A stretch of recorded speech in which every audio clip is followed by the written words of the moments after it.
Hello everyone, welcome to Legacy IAS. So this is an article from Indian Express. Okay, this is based on ultra cold atoms. Okay, now the name sounds childish, but the technology is much more advanced. So this is about ultra cold atoms. Now, first thing is what defines these ultra cold atoms. Okay, so understand first thing is absolute zero. You must know about absolute zero. Absolute zero is 0 Kelvin or minus 273 degree Celsius. This is the temperature we are talking about. Now, this is the coldest possible temperature. So, this is the coldest possible temperature we can go to. Correct? Now, the thing is, it is almost impossible to ever reach exactly absolute zero. That will mean that there will be no movement, nothing inside the object. Now, if you know something about atoms, so atoms are not stationary at their place. They are always jiggling or they are moving like this. Now, this movement will get completely halted when it reaches absolute zero. Now, as you get closer and closer to absolute zero, the jiggling or the movement of the atoms becomes lower and lower. Almost it becomes nil. Now see, so where they have reached with this is this. So if you look here, so behavior change. So at a few billionth of a degree above absolute zero, that is 0.000000001 Kelvin, what happens? Atom stops behaving like particles, that is like billiard balls. So usually how atoms perform? Atoms behave like billiard balls. For example, they act like balls. They're colliding with each other, they're moving here and there, correct? Now, and start acting like waves. So what happens at these absolute zero kind of temperature? You know wave particle duality, correct? So everything is a wave as well as a particle. Now, usually when we talk about atoms, when we study about atoms, the properties that they have because of being a particle are more prominent. Now, as they reach this absolute zero, very close to this, what happens? Their wave properties become much more important. So they start acting like waves. Okay, now scale. So this happens at quantum mechanics becomes visible on a macroscopic or human scale. Now, quantum mechanics, you understand, correct? When you go atomic or subatomic level, you start seeing some different kinds of properties that is based on intermolecular forces, that is based on electromotive forces. So some different kinds of forces starts being important or more prominent at atomic or subatomic level. But the thing is, when these forces or when these new properties are being shown by them, they cannot be put to much use, or to understand them well enough, that also becomes very difficult, because this is almost inside an atom, subatomic particles, so very difficult. But what this absolute zero gets for you, it gets you to a collection, like a human scale or macroscopic something that behaves like a quantum particle, or that behaves like quantum system, but it is actually not that small, it is actually macroscopic, but it starts behaving like this. Now, some people might have guessed by now, this is mainly talking about something called Bose-Einstein condensate. Okay, now, so first let's see this. What is a Bose-Einstein condensate? So you learn about states of matter: solid, liquid, gas. One is plasma, other is Bose-Einstein condensate. Now, what happens here? A state of matter where ultra cold atoms overlap and fall into the same quantum state. So what is happening? All these atoms are there. Now, if you just cool them to almost near absolute zero, what will happen? They will become very, very, very, very close. So close that they almost collapse into each other. Or in other words, they start behaving like a single entity, that is, which has a single or same quantum state and following same wave properties.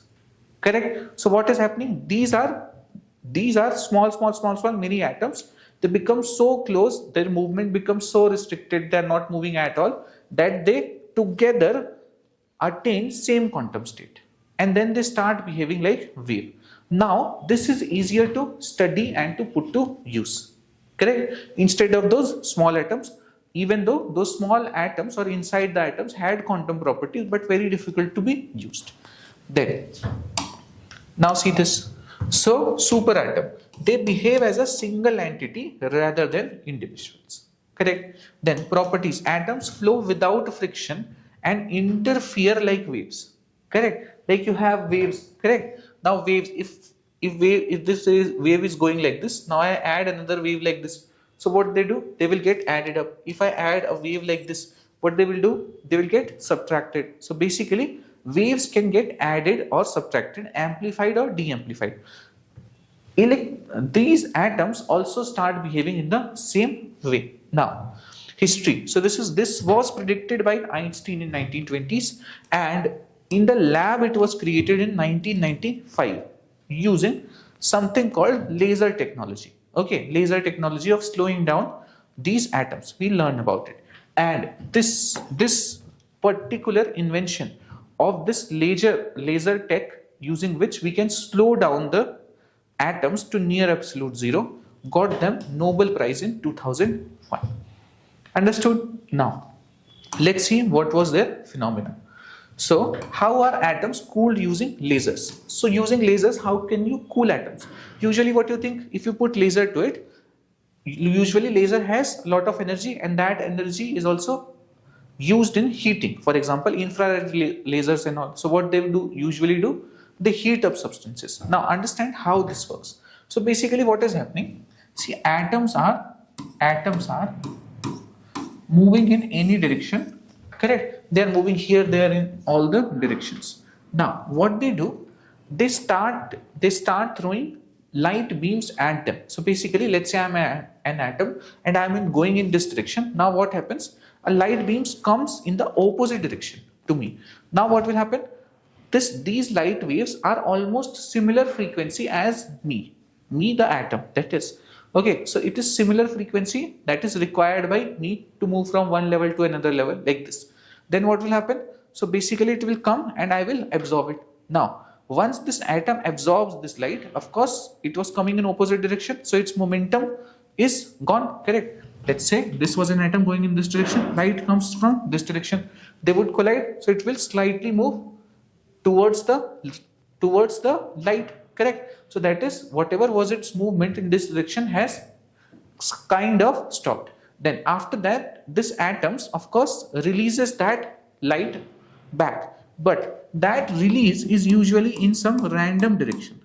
Now because that direction is random, so whatever energy was lost here by the atom in one particular direction is never gained back. So basically it was having all that momentum was being nullified by the laser beams from all around. Eventually of course by a very difficult process, what they will get to a point where these atoms, let's say, was trying to move here, then beam, and it becomes very slow like this. Okay, so then it is almost not moving or very almost close to stationary. Understood? So this is a technique using which they got something that Einstein proposed in 1920s, that there can be a state like Bose-Einstein condensate, that is why it is called so, where these atoms together starts being in the same quantum state and start behaving like a single wave. Correct? This he had predicted, but we were not able to get to that absolute zero temperature or to get to these properties. So then using this cooling caused by lasers, they were eventually able to get to this. Mechanisms you understood, Nobel Prize. This method earned the 1997 Nobel Prize for cooling and trapping atoms. Understood? Simple. Then next, how do scientists cool atom beyond laser limits? So there is another thing that they do called evaporative cooling. So this is what? This is very simple. So basically once that laser thing has been done, now what happens?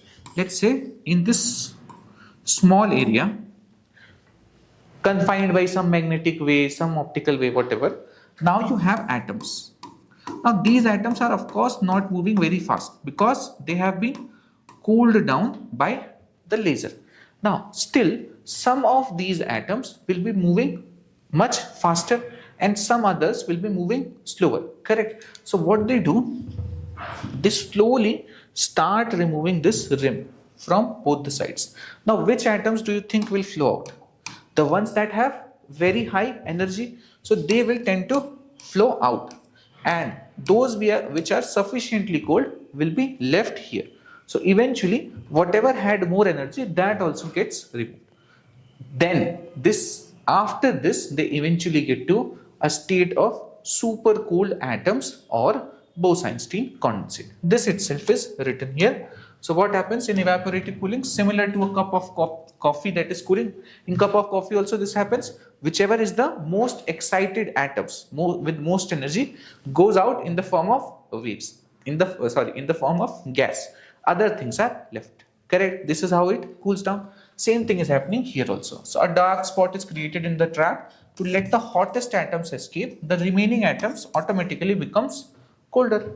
Understood? Simple. Then we come to what are its applications. Now, as you understood, very small changes can be observed using this. Why? Because if you know anything about quantum technologies, so in quantum technologies also, one of the major issue is that to maintain that quantum state, it is very difficult. Correct? Somehow in that absolute zero, that you are able to maintain that state which we have attained here, that is same quantum state and everything, that is in very controlled environment. Now, if the environment is not controlled, even slight changes in the environment can be noticed by that state, and it can get affected by it. Now, this property is not good when you have to put it to very widespread use. For example, if you want to make whole computer systems, everything using it. But don't you think this will be ultra precise? Yes, so they are ultra precise. So what happens? For example, let's see timekeeping. So the world's best atomic clocks used by GPS, internet, all this is based on laws of physics, or is based on this similar technology. So basically them attaining single quantum state. Now these atomic clocks, because all the noise, all the energy atoms that had energy, which were moving like this, all that is gone, all that is slowed down. Now what remains? The only thing that remains in those atoms are the things that are fundamental to it. So only fundamental things that are left inside the atom, they are present without any noise. Noise as in, if you heat anything, then atoms get more energy. That is actually noise. That is not the real property of the atom. That is because of the environment. Now, because the environment is controlled, now those atoms will show the exact property that they have. For example, cesium will show the exact property of its electron moving from one energy cell to another energy cell. And that takes, let's say, exactly 1 second. So now can that 1 second be changed by anything in the environment? No, correct? So that is very difficult to change. Once you attain it, then it is very easily measurable, and that is perfect, very ultra precise. So it is used in timekeeping. Then see, using that property, that even small change will affect him. They make gravity sensors, quantum computing, okay, then nanotechnology, all these technologies which provide you ultra sensitive features using these quantum properties can be made using Bose-Einstein condensate or supercooled atoms. So these are its use cases. Then last is India's status in the field. So basically we have a strong and growing presence. So first is this Tata Institute of Fundamental Research, Mumbai. This was the first to create a Bose-Einstein condensate in India. Then after that, IAS Bangalore, IISER Pune, and this is Raman Research Institute. So all these are also working towards different parts of same quantum technology or supercooled atoms. So you understand these three terms. So basically there is supercooled atoms, Bose-Einstein condensate, and this being used in quantum technologies. This is the flow. Okay, that's it. Was a typical topic, but I think you must have understood now. That is it for this. Thank you.